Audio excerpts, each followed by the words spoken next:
Ako muna. Ay.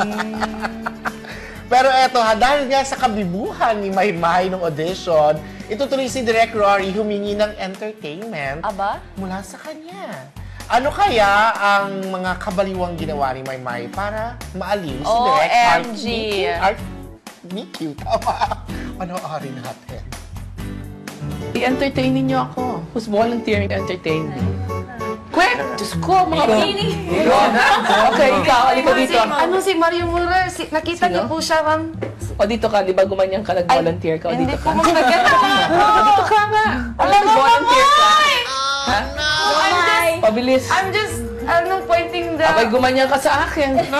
Dito ka. Ma'am! I-entertain mo ako. Sige na.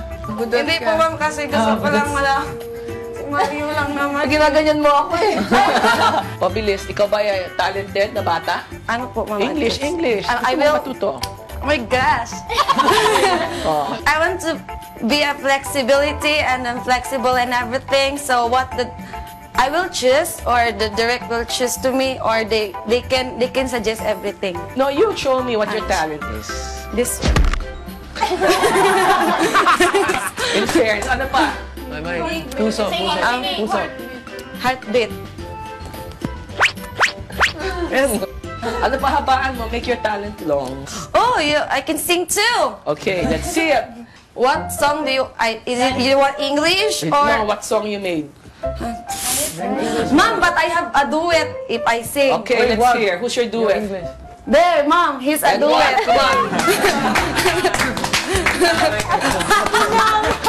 Iba talaga ang titig ng pag-ibig.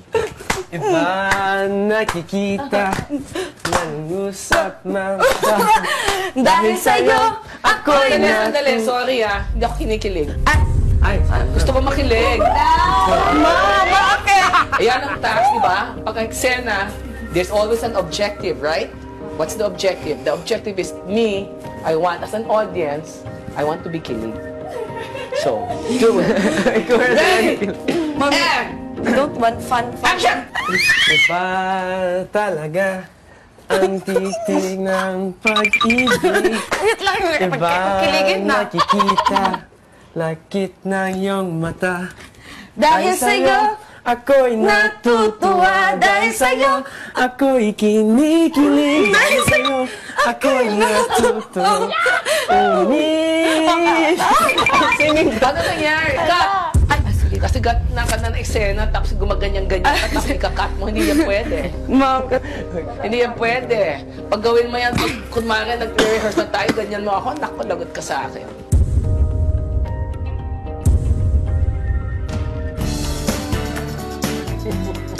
Bakit ako napapasmile ako nung may moment sila? May gano'n naman yata talaga silang effect. Pero ito, exclusive yung napanood yan dito sa online world. At para sa inyong kaalaman, yung siguro icebreaker yun, no? Parang getting to know. Nangyari bago mag-audition. Bago nangyari yung isahang salang na audition, yan ang naging usapan ni Direk Rory at ng mga house. Pero at least si Direk Rory, kahit alam natin natatawa, kay Maymay, gano'n. Pero objective naman siya, sinabi niya. Maymay, hindi pwedeng gano'n. Kung kinikilig, hindi pwedeng parang kang kiti-kiti lang. Ang likot-likot. Sinabi din yun sa audition, parang kapag katawa-tawa ka, magagalit yung director. At siya ba yung nagbanggit na parang ano yung term niya? Parang caricature? Parang gano'n? May nabanggit mo siyang gano'n? Hindi ko na maalala yung kanya. Oo. Pero syempre, kasi kilala naman natin si Maymay talaga na magaslaw. So, si Direk, yun yung ano niya, yun yung role niya. Yes. Ano tawag doon? Pa-focus. Sabi niya, focus, Maymay, focus. So, abangan natin kung malalabas lahat yan sa live drama. Yes. Charot. Ay, ako pala yan! Akala ko si Darla. Sabihin ko sana,